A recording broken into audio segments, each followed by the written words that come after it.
दोस्तों दिवाली आते ही मिठाई की जो बिक्री है वो 100 गुना बढ़ जाती है।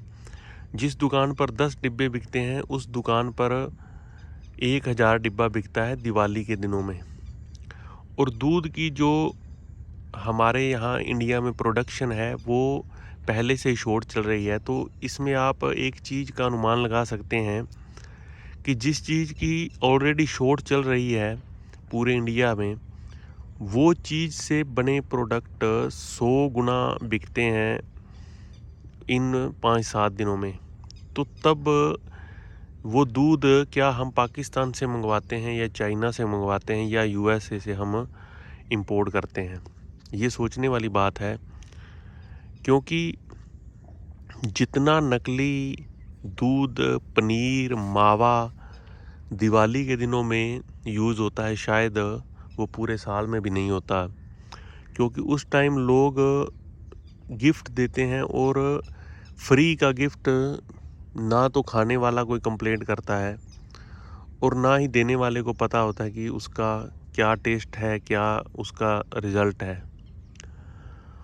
और जो हमारा फूड डिपार्टमेंट है वो आँखों में मतलब चुभाने के लिए या हम कहें कि दिखाने के लिए थोड़े बहुत मावा नकली, पनीर नकली पकड़ लेता है या दूध पकड़ लेता है और उसको 2-3 न्यूज़ में घुमा फिरा के भी चलो सतर्क है हमारा डिपार्टमेंट। लेकिन आप हैरान हो जाओगे कि उन दिनों में जो लोग पंचर लगाते हैं या मोटरसाइकिल की सर्विस करते हैं वो भी मिठाई बेचने लगते हैं।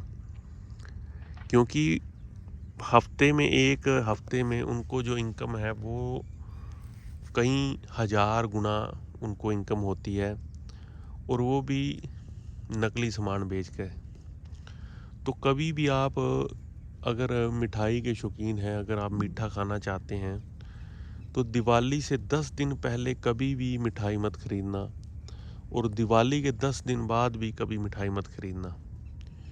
क्योंकि जो 10 दिन पहले है वो भी मिलावटी है और जो 10 दिन बाद बिकेगी वो भी मिलावटी है।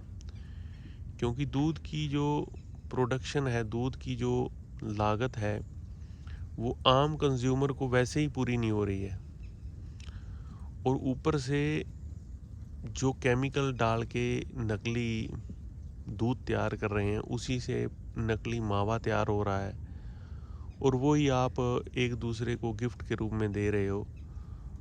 और फिर उसके बाद आप देखना कि रिज़ल्ट हॉस्पिटलों में क्या, कितनी तादाद बढ़ेगी लोगों की, कितने लोग बीमार होंगे। और हम फिर दोस्तों टेररिज्म की बात करते हैं, क्या ये टेररिज्म नहीं है?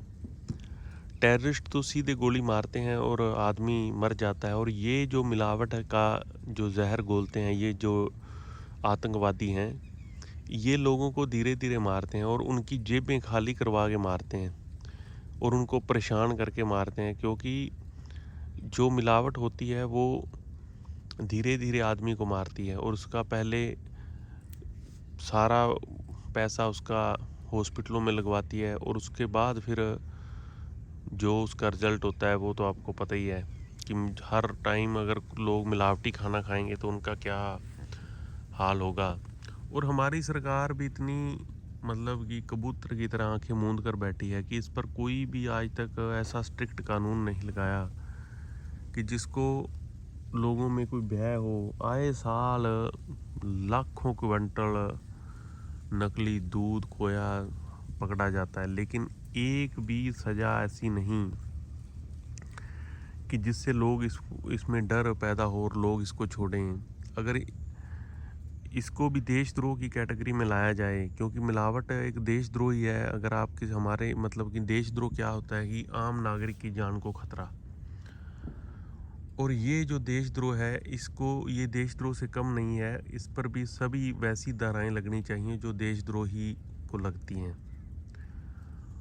और उसके बाद अगर उस एरिए में पकड़ा जाता है नकली दूध, नकली कोई ऐसी दुकानें, तो वहाँ पर जो फूड इंस्पेक्टर है उन पर भी बड़ी सख्त कार्रवाई होनी चाहिए ताजों की कोई ऐसी हिमाकत ना करे। रिश्वत लेके सारे फूड इंस्पेक्टर रिश्वत लेके दुकानों में चलने देते हैं, क्योंकि जिस चीज़ का प्रॉफिट इंस्टेंटली होता है वो पूरा साल भी उसी से होता है, और पूरा साल वो मिलावट करते हैं। फ़र्क सिर्फ इतना है कि त्योहार के दिनों में ये जो मिलावट है ये 80% होती है, और त्योहार के दिनों के बाद ये मिलावट है 50% होती है।